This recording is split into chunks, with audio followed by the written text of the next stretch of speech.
నమస్కారం ETV news కు స్వాగతం ముందుగా ముఖ్యాంశాలు వైసీపీ హయాంలో శ్రీశైలం దేవస్థానానికి కల్తీ నెయ్యి టీటీడీ వ్యవహారంలో గుర్తించిన సిట్ 11 నెలల పాటు సరఫరా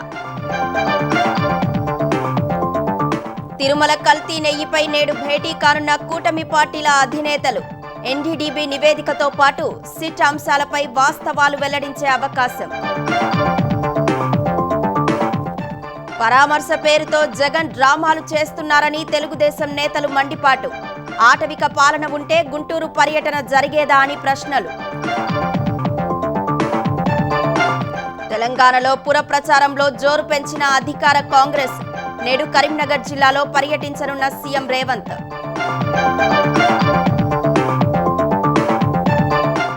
మున్సిపల్ ఎన్నికల్లో సత్తా చాటేందుకు విపక్షాలు విస్తృత ప్రచారం ఎన్నికల కోడ్ను సీఎం రేవంత్ ఉల్లంఘిస్తున్నారని బీఆర్ఎస్ ఆరోపణలు ఏ దేశం నుంచైనా చమురు కొనుగోలు చేసే హక్కు భారత్కు ఉందన్న రష్యా విభిన్న సరఫరాదారులను ఆశ్రయించడం కొత్తేమీ కాదని స్పష్టీకరణ వైసీపీ హయాంలో పవిత్రమైన తిరుమల శ్రీవారి లడ్డూను కల్తీ చేసి మహా అపచారానికి ఒడికట్టారనే విషయాన్ని బట్టబయలు చేసేందుకు కూటమి పార్టీల అధినేతలు నేడు భేటీ కానున్నారు ఉండవల్లిలోని సీఎం క్యాంప్ కార్యాలయంలో ముఖ్యమంత్రి చంద్రబాబు ఉప ముఖ్యమంత్రి పవన్ కళ్యాణ్ బీజేపీ ఏపీ అధ్యక్షులు మాధవ్ సమావేశమై తాజా రాజకీయ పరిస్థితులు కల్తీ లడ్డూ వ్యవహారం సిట్ రిపోర్టు సహా తదితర అంశాలపై చర్చించనున్నట్లు సమాచారం భేటీ అనంతరం మీడియా ముందుకు వచ్చి లడ్డూ కల్తీ చేసేందుకు వైసీపీ హయాంలో పన్నిన కుట్ర వివరాలు బయటపెట్టనున్నట్లు తెలుస్తోంది ఎన్డీడీబీ నివేదికలో జంతు కొవ్వు అవశేషాలు ప్రసాదంలో కలిశాయనే వివరాలతో పాటు కల్తీ జరిగిందని సిట్ నిర్ధారించిన అంశాలను వీరు బహిర్గతం చేయనున్నట్లు సమాచారం తమకు క్లీన్ చిట్ వచ్చినట్లుగా వైసీపీ చేసుకుంటున్న దుష్ప్రచారాన్ని గట్టిగా తిప్పికొట్టాలని నిన్న జరిగిన భేటీలో చంద్రబాబు పవన్ కళ్యాణ్ నిర్ణయానికి వచ్చినట్లు తెలిసింది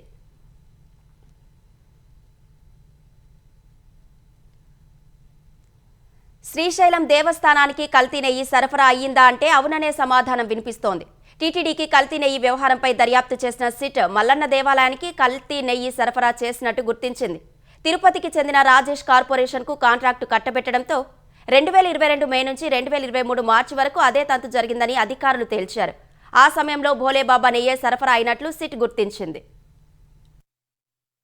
వైసీపీ హయాంలో తిరుమలతో పాటు శ్రీశైలంలోని శ్రీ భ్రమరాంబ మల్లికార్జున స్వామి దేవస్థానానికి కల్తీ నెయ్యి సరఫరా జరిగినట్లు వెల్లడైంది టీటీడీకి కల్తీ నెయ్యి వ్యవహారంపై దర్యాప్తు చేసిన సిట్ మల్లన్న దేవాలయానికి కల్తీ నెయ్యి సరఫరా చేసినట్లు గుర్తించింది 2022 మే నుంచి 2023 మార్చి వరకు అంటే 11 నెలల పాటు కల్తీ నెయ్యి పంపినట్లు సమాచారం ఎప్పుడూ విజయ డైరీ నుంచే నెయ్యి కొనే శ్రీశైలం దేవస్థానం ఆ 11 నెలల్లో మాత్రం తిరుపతికి చెందిన రాజేష్ కార్పొరేషన్ నుంచి 3,25,064 కిలోల నెయ్యి కొనుగోలు చేసి 15.89 కోట్లు చెల్లించింది టీటీడీకి భోలేబాబా డైరీ సరఫరా చేసిన నెయ్యి అసలు నెయ్యే కాదని వెజిటేబుల్ ఆయిల్స్ కొన్ని రసాయనాలు కలిపి తయారు చేసిన పదార్థాన్ని ఆ సంస్థ సరఫరా చేసిందని సిట్ నిగ్గు తేల్చింది వాస్తవానికి రాజేష్ కార్పొరేషన్ కు సొంత డైరీ లేదని భోలేబాబా సంస్థ తిరుపతికి చెందిన వేరే సంస్థల ద్వారా కూడా కల్తీ నెయ్యి విక్రయించేదని సిట్ దర్యాప్తులో తేలింది రాజేష్ కార్పొరేషన్ ఆ సంస్థల నుంచి నెయ్యి కొని శ్రీశైలం దేవస్థానానికి సరఫరా చేసినట్లు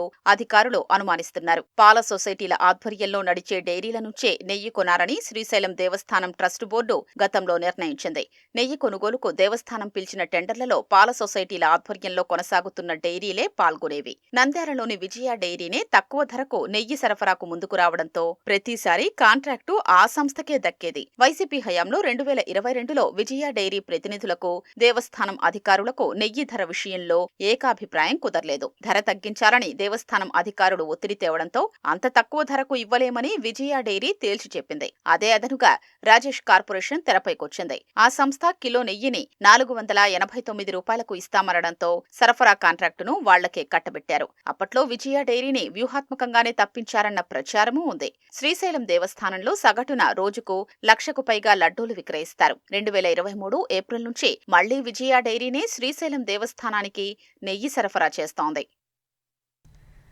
ఆంధ్రప్రదేశ్లో డ్వాక్రా ఉత్పత్తులకు బ్రాండింగ్ కోసం స్వయం అనే పేరును ముఖ్యమంత్రి చంద్రబాబు ఖరారు చేశారు డ్వాక్రా మహిళలు తయారు చేసే ఉత్పత్తులకు బ్రాండింగ్ కల్పించే అంశంపై సీఎం సచివాలయంలో సమీక్షించారు బ్రాండింగ్ కల్పించే ప్రక్రియలో భాగంగా అధికారులు ప్రతిపాదించిన వివిధ పేర్లు లోగోలను సీఎం పరిశీలించారు అధికారులు ప్రతిపాదించిన 2 లోగోలను పరిశీలించిన సీఎం లోగో ఖరారుపై డ్వాక్రా సంఘాల అభిప్రాయాలను పరిగణలోకి తీసుకోవాలని ఆదేశించారు. మెజారిటీ అభిప్రాయం మేరకు లోగో ఖరారుపై నిర్ణయం తీసుకోవాలన్నారు. డ్వాక్రా మహిళలు అద్భుతమైన ఉత్పత్తులను తయారు చేస్తున్నారని, వారికి మంచి మార్కెటింగ్ కల్పించాల్సిన బాధ్యత ప్రభుత్వంపై ఉందని సీఎం చెప్పారు.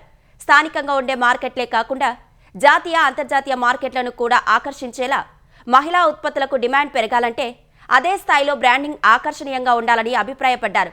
బ్రాండ్ పేరు, లోగోతోనే కాన్సెప్ట్ అందరికీ అర్థమయ్యేలా ఉండాలని తెలిపారు.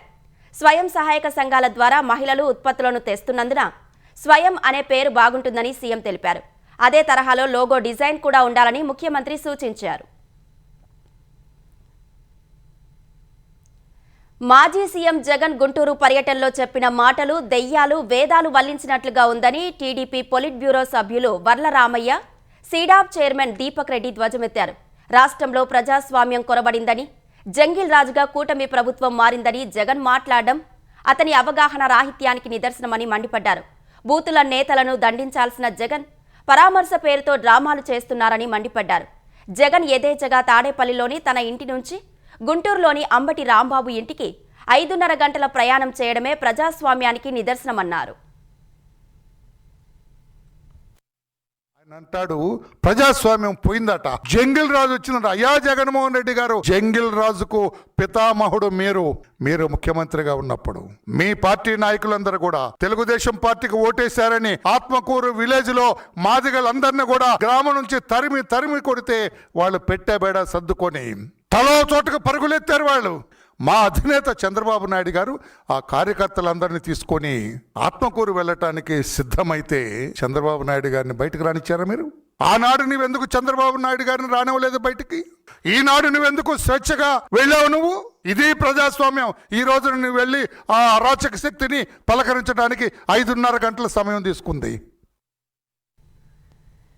వైసీపీ నేతలు అంబటి రాంబాబు, జోగి రమేష్లను ఆ పార్టీ అధినేత జగన్మోహన్ రెడ్డి రెచ్చగొట్టారని ఆంధ్రప్రదేశ్ ప్రభుత్వ చీఫ్ విప్ జీవీ ఆంజనేయులు ఆరోపించారు.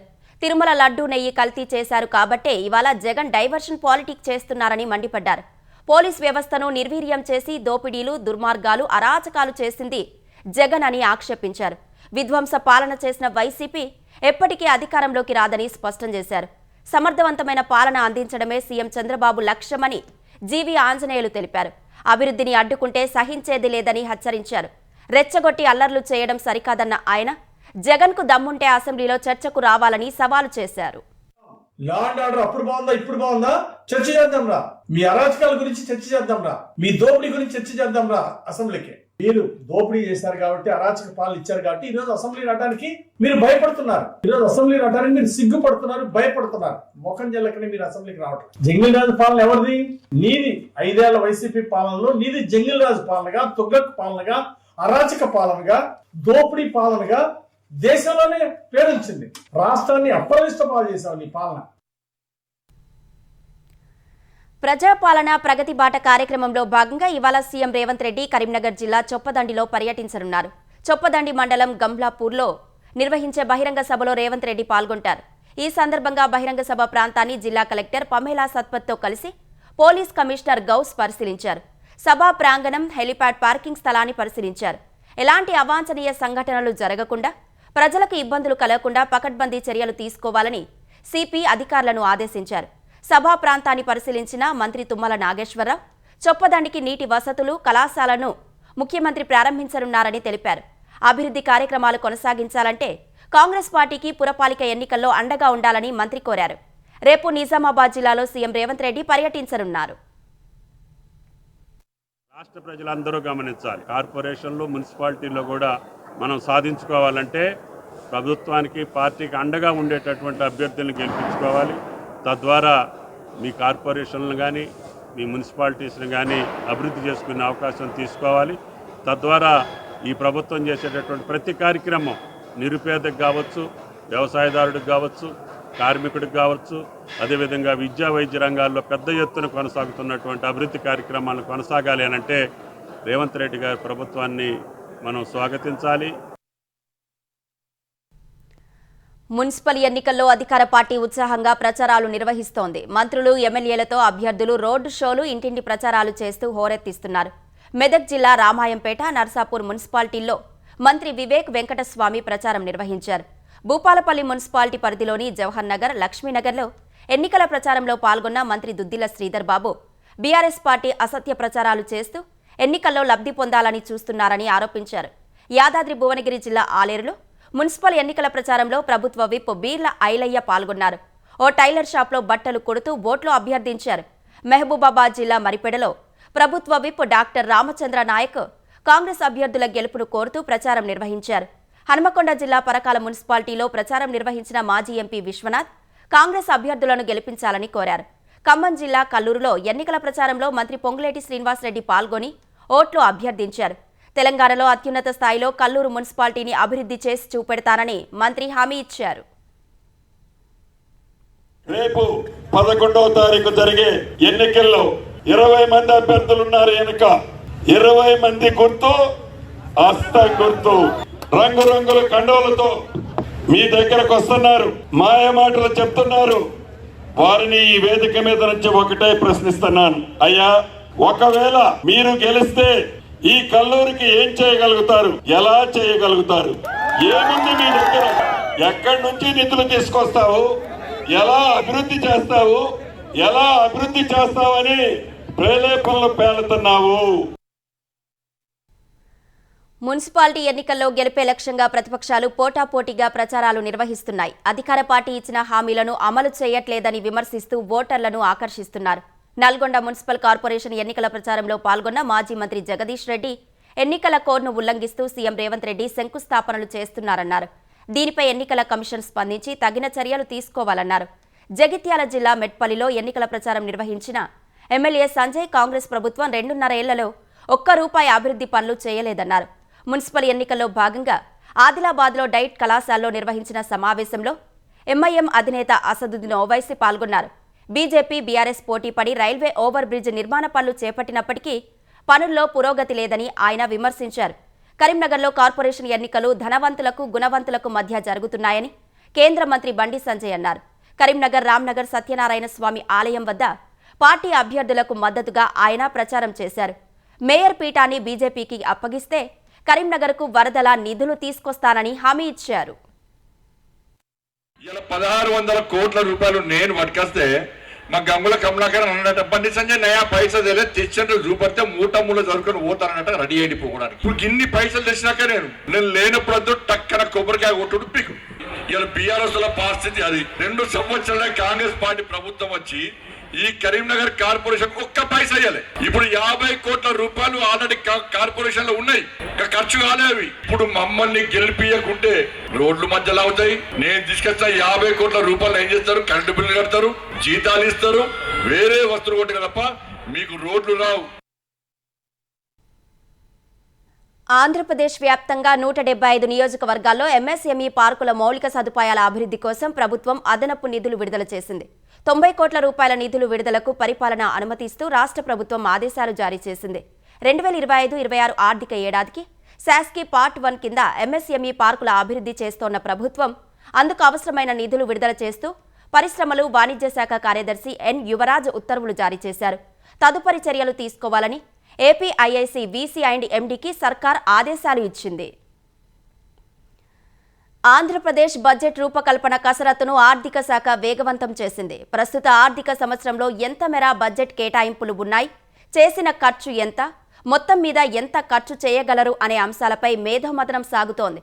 ఆర్థిక మంత్రి పయ్యావుల కేశవ్ శాఖల వారీగా మంత్రులతో సమావేశాలు నిర్వహిస్తూ ప్రతిపాదనలు స్వీకరిస్తున్నారు.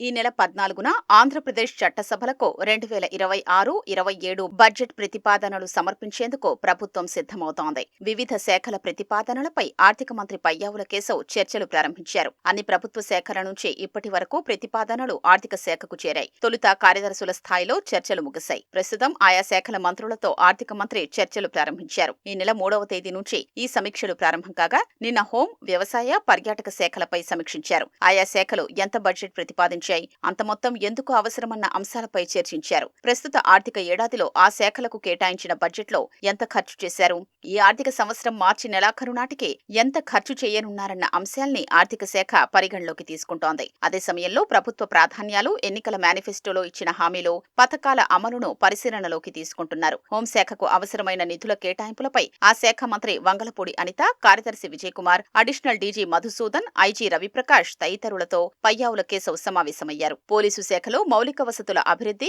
ఆధునిక సాంకేతిక పరికరాల వినియోగం, సిబ్బంది అవసరాలు తదితర అంశాల్ని హోంమంత్రి వివరించారు. వ్యవసాయ శాఖ బడ్జెట్ కు సంబంధించిన అంశాలపై ఆ శాఖ మంత్రి అచ్చెన్నాయుడు అధికారులతో ఆర్థిక మంత్రి కేశవ్ సమీక్షించారు. రైతుల ఆదాయం పెంపు, వ్యవసాయ ఉత్పాదక వృద్ధి, ఆధునిక సాంకేతికత అమలు, పశుసంవర్ధక రంగ విస్తరణ వంటి అంశాలకు బడ్జెట్లో ప్రత్యేక ప్రాధాన్యం కల్పించాలని అచ్చెన్నాయుడు కోరారు. వ్యవసాయ అనుబంధ శాఖలకు ముఖ్యమైన కార్యాలయ భవనాలు, మౌలిక వసతుల కల్పన, ప్రతిపాదిత ప్రాజెక్టుల అమలుకు అదనపు నిధులు అవసరమని వివరించారు. ఏపీ పర్యాటక రంగానికి జాతీయ, అంతర్జాతీయ స్థాయిలో బ్రాండింగ్, మార్కెటింగ్ కల్పించడంతో పాటు వివిధ పర్యాటక ఉత్సవాల నిర్వహణకు 150 కోట్లు కేటాయించాలని మంత్రి దుర్గేష్ ఆర్థిక మంత్రిని కోరారు. విశాఖపట్నం, తిరుపతి నగరాల్ని అంతర్జాతీయ స్థాయి పర్యాటక కేంద్రాలుగా అభివృద్ధి చేసేందుకు ప్రత్యేక తోడ్పాటు అందించాలని చర్చించారు. అదేవిధంగా అన్ని జిల్లాల్లోని పర్యాటక ప్రాంతాల్ని అభివృద్ధి చేయాలని నిర్ణయించామన్నారు. ఇందుకు ఆర్థిక సహకారం కావాలని కోరారు.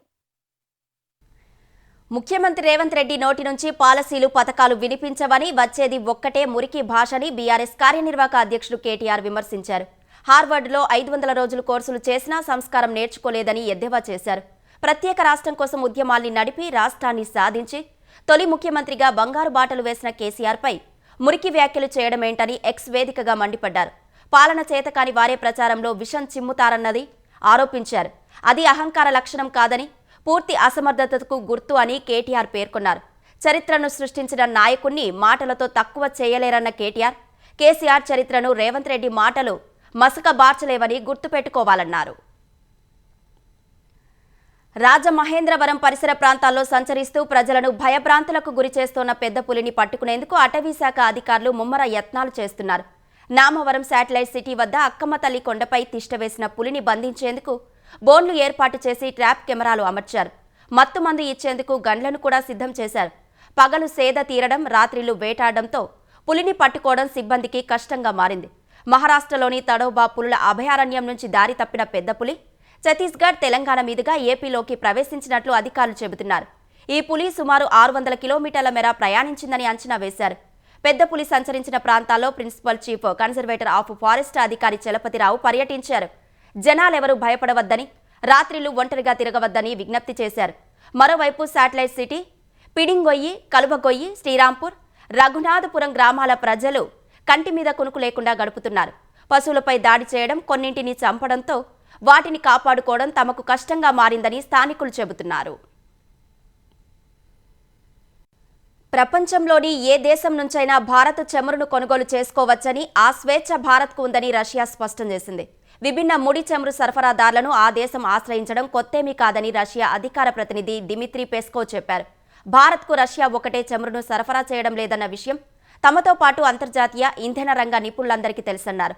చాలా కాలంగా ఇతర దేశాల నుంచి భారత్ చమురును కొనుగోలు చేస్తోందన్న దిమిత్రీ, అందువల్ల భారత్ చమురు దిగుమతులకు భిన్న మార్గాలు ఎంచుకోవడం కొత్త విషయంగా భావించడం లేదని పేర్కొన్నారు.